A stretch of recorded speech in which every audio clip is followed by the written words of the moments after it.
ചില പണ്ഡിതന്മാർ പറഞ്ഞത് കാണാം, സ്നേഹബന്ധങ്ങൾ, സാഹോദര്യം എന്ന് പറയുന്നത് 3 തരത്തിലുണ്ട്, സൗഹൃദം 3 തരത്തിലുണ്ട്. ഒന്ന് ഹുബ്ബു മൻഫഅ, ഒരു ഉപകാരത്തിന് വേണ്ടിയുള്ള സ്നേഹം. നമുക്ക് അയാൾ എന്തെങ്കിലും സഹായം ചെയ്യുന്നുണ്ടാവും, നമ്മൾ സഹായിക്കുന്നുണ്ട് എന്തെങ്കിലും തരത്തിൽ, പണം കൊണ്ടോ സ്വാധീനം കൊണ്ടോ മറ്റെന്തെങ്കിലും തരത്തിൽ സഹായിക്കുന്നുണ്ടാവും. ഇതാണ് സ്നേഹത്തിന്റെ ഏറ്റവും തരം താഴ്ന്ന രൂപം, ഏറ്റവും താഴേക്കിടയുള്ള രൂപം. അതിനെയാണ് ഇന്ന് ആളുകൾ വലിയ കാര്യമായി, ദീനില്ലാത്ത ആളുകൾ, വിവരമില്ലാത്ത ആളുകൾ കാണുന്നത്. ഈ പ്രേമം എന്ന് പറയുന്നത് ഇതാണ്, ഇതിൽപ്പെട്ടതാണ്. അതിനൊരു മൻഫഅത്തുണ്ട്, ഒരു പ്രയോജനമുണ്ട്, അതിനു വേണ്ടിയാണ്.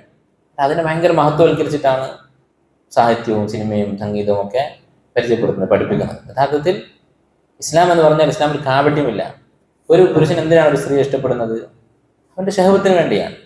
ഒരു സ്ത്രീ എന്തിനാണ് പുരുഷനെ ഇഷ്ടപ്പെടുന്നത്? അവരുടെ ശഹവത്തിന് വേണ്ടിയോ പണത്തിന് വേണ്ടിയോ ആണ്. ഇതൊരു യാഥാർത്ഥ്യമാണ്, അത് തെറ്റല്ല. അത് അള്ളാഹു അനുവദിച്ച മാർഗത്തിലൂടെ മുന്നോട്ട് പോകണം എന്ന് മാത്രം. അല്ലെങ്കിൽ അതുകൊണ്ട് ദുനിയാവിലും ആഖിറത്തിലും അപകടങ്ങളുണ്ടാകും.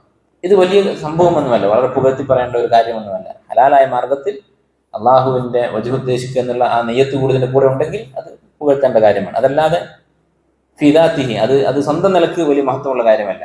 നമ്മൾ ഭക്ഷണത്തെ ഇഷ്ടപ്പെടുന്നുണ്ട്, ബിരിയാണി ഇഷ്ടപ്പെടുന്നുണ്ട്, അതിലെന്താണ് ഇത്ര കാര്യമുള്ളത്? നമുക്ക് രുചികരമായ ഭക്ഷണം നമ്മൾ ഇഷ്ടപ്പെടും.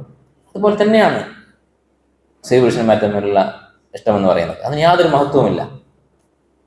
എന്നാൽ അതിൻ്റെ കൂടെ നല്ല നീയത്തുണ്ടെങ്കിൽ അത് മഹത്വം ഉണ്ടാകും എന്ന് മാത്രം. അപ്പോൾ മൻഫഅത്ത്, ഒരു ഉപകാരത്തിന് വേണ്ടിയുള്ള പരസ്പര സ്നേഹം. രണ്ടാമത്തേത് ഹുബ്ബുൽ ലദ്ദ, ഒരു ആസ്വാദനത്തിന് വേണ്ടിയുള്ള സ്നേഹം. അതെന്താണ് ആസ്വാദനം എന്ന് നമ്മൾ ഉദ്ദേശിക്കുന്നത്? ബാഹ്യമായ ഉപകാരങ്ങളൊന്നുമില്ല, ബാഹ്യമായ പ്രയോജനങ്ങളൊന്നുമില്ല. ഇത് ചിലപ്പോൾ നമുക്ക് അള്ളാഹ്ക്ക് വേണ്ടിയാണ് എന്ന് തോന്നും കൂടുതൽ. കാരണം ലാഹിറായിട്ട് നോക്കുമ്പോൾ ഉപകാരമൊന്നുമില്ല അവനെ കൊണ്ട്. പക്ഷെ ഒരു ലദ്ദത്തുണ്ട്. ലദ്ദത്ത് എന്താണ്? സംസാരം. ചിലപ്പോൾ നമ്മളൊരു ഫക്കീറായ മനുഷ്യനെ ആയിരിക്കും സ്നേഹിക്കുന്നത്. അപ്പോൾ നമ്മൾ വിചാരിക്കും ഞാൻ അള്ളാഹ്ക്ക് വേണ്ടിയാണ് സ്നേഹിക്കുന്നത്, കാരണം ഫക്കീറാണല്ലോ, അവനെ കൊണ്ടൊരു ഉപകാരമില്ല, ഞാൻ അവനോട് അങ്ങോട്ടാണ് സഹായങ്ങൾ ചെയ്തു കൊടുക്കുന്നത്.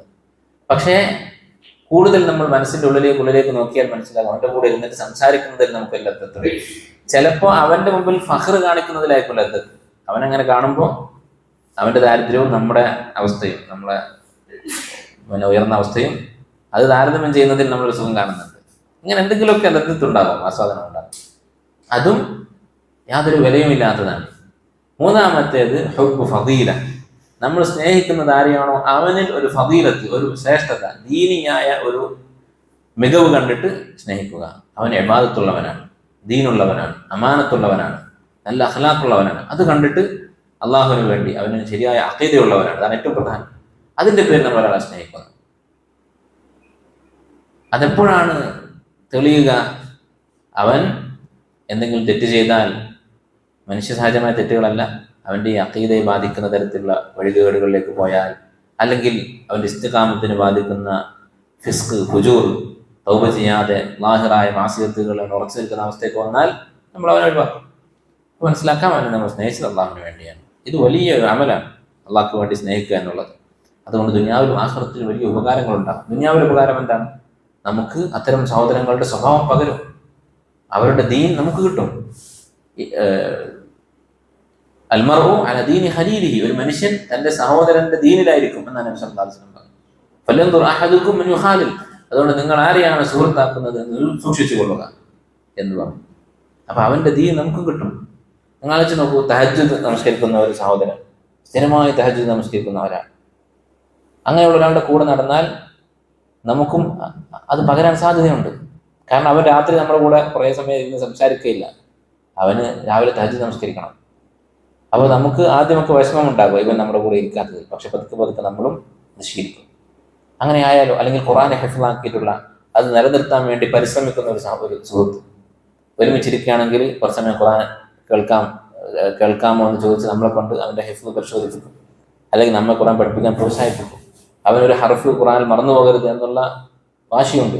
അങ്ങനെയുള്ള ഒരാളുടെ കൂടെ കടന്നാൽ ആദ്യമൊക്കെ നമുക്ക് പ്രയാസമായിരിക്കും, കാരണം നമ്മുടെ സ്വഭാവമല്ല അവനുള്ളത്. പക്ഷേ പതുക്കെ ഇങ്ങനെയുള്ള നല്ല സ്വഭാവങ്ങൾ നമുക്ക് പകരും. അത് വലിയ നേട്ടമാണ്. അതുപോലെ തന്നെ മരണശേഷവും നമുക്ക് ഉപകാരപ്പെടും, ആഖിറത്തിൽ നമുക്ക് ഉപകാരപ്പെടും. ഷഫാഅത്ത് നമുക്കറിയാം, ആഖിറത്തിൽ സാലിഹ്യങ്ങളായ ആളുകൾ മറ്റുള്ളവർക്കൊണ്ട് ഷഫാഅത്ത് പറയും. ഷഫാഅത്ത് പറയാൻ നമുക്ക് തൗഹീദ് വേണം, ദീൻ വേണം. പക്ഷേ അള്ളാഹു സുബ്ഹാനഹു വ തആല മുവഹ്ഹിദീങ്ങളായ ആളുകൾക്ക് ഷഫാഅത്ത് പറയാൻ മറ്റുള്ള ആളുകൾക്ക് അവസരം കൊടുക്കും. ഉബൈദുല്ലാഹ് ഇബ്നുൽ ഹസൻ റഹിമഹുല്ലാഹ് അദ്ദേഹം ഒരാളോട് പറഞ്ഞു, യാ ഫുലാൻ ഇസ്തക്സിർ മിനസ് സിദ്ദീഖ്, നീ ധാരാളം സുഹൃത്തുക്കളെ ഉണ്ടാക്കുക, നല്ല സുഹൃത്തുക്കളെ. ഫഇന്ന ഐസറ മാ തുസീബ്, നല്ല ദീനുള്ള സഹോദരങ്ങൾ നിനക്കുണ്ടായാൽ, സുഹൃത്തുക്കൾ ഉണ്ടായാൽ, അവരിൽ നിന്ന് ഏറ്റവും മിനിമം നിനക്ക് എന്ത് കിട്ടും? അവരിൽ നിന്ന് പല ഉപകാരങ്ങളും കിട്ടും. ഏറ്റവും മിനിമം അയ്യബ്ലുഗഹു മൗതുക്, ഉറപ്പുള്ള കാര്യം എന്താണ്? നീ മരിച്ച വിവരം അവൻ അറിയുമല്ലോ.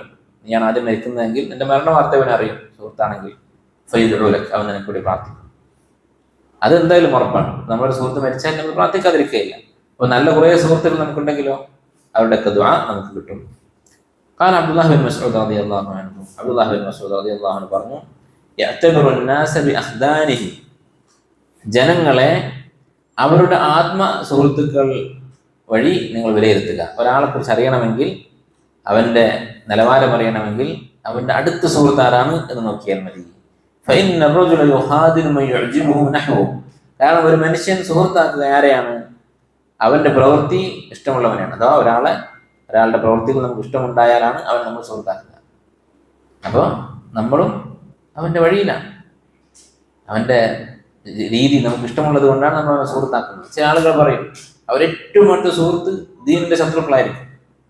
ചോദിച്ചാൽ അവർ പറയും, അല്ലെങ്കിൽ അവർ ഉപദേശിച്ചാൽ അവർ പറയും അവനുമായി അവന്റെ ആശയങ്ങൾ എനിക്കില്ല, പക്ഷെ സുഹൃത്ത് ബന്ധം, ജോലിക്ക് വേണ്ടിയോ മറ്റെന്തെങ്കിലും നിർബന്ധ സാഹചര്യത്തിലോ സഹകരിക്കേണ്ടി വരുന്നതിനെ കുറിച്ചല്ലേ പറയുന്നത്. ഏറ്റവും അടുത്ത സുഹൃത്ത് ആയിട്ട് സ്വീകരിച്ചിട്ടുണ്ടാവും. അതിനെക്കുറിച്ച് ചോദിച്ചാൽ അവർ പറയുക അവന്റെ ദീന് വേറെ, അതിലെനിക്ക് യാതൊരു യോജിപ്പുമില്ല, അല്ലെങ്കിൽ അവന്റെ ആദർശമായിട്ട് എനിക്ക് യാതൊരു ബന്ധവുമില്ല, പക്ഷെ സൗഹൃദം ഞാൻ കാത്തു സൂക്ഷിക്കുന്നു. അല്ലെങ്കിൽ ആശയത്തിന്റെ വ്യത്യാസം, ആദർശപരമായ വ്യത്യാസങ്ങൾ അത് സൗഹൃദത്തെ ബാധിക്കാൻ പാടില്ല എന്നൊക്കെ പറയുന്ന ആളുകളുണ്ട്. അത് ശരിയാണോ? ഒരിക്കലും ശരിയല്ല.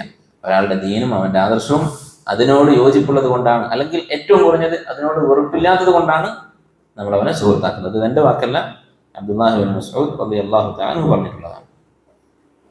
അങ്ങനെ നമ്മൾ ഒന്ന് ആലോചിച്ച് നോക്കണം. നമ്മുടെ ചുറ്റുമുള്ള നമ്മുടെ ആത്മ സുഹൃത്തുക്കളെ, ഏറ്റവും അടുത്ത സുഹൃത്തുക്കളെ ഒന്ന് വിലയിരുത്തുക. നമ്മുടെ ഈമാൻ കൂടുതലാണോ കുറവാണോ എന്ന് അതിന് മനസ്സിലാവും. എന്തുകൊണ്ടാണ് ഇന്ന ആളുകളുടെ കൂടെ നമ്മൾ നടക്കുന്നത്? അവരുടെ പ്രവൃത്തിയും അവരുടെ രീതിയും അത് നമ്മുടെ മനസ്സിൽ അതിനോട് യോജിപ്പുള്ളത് കൊണ്ടാണ്. ഈ കാര്യം നമ്മൾ സ്വയം പരിശോധിക്കുക.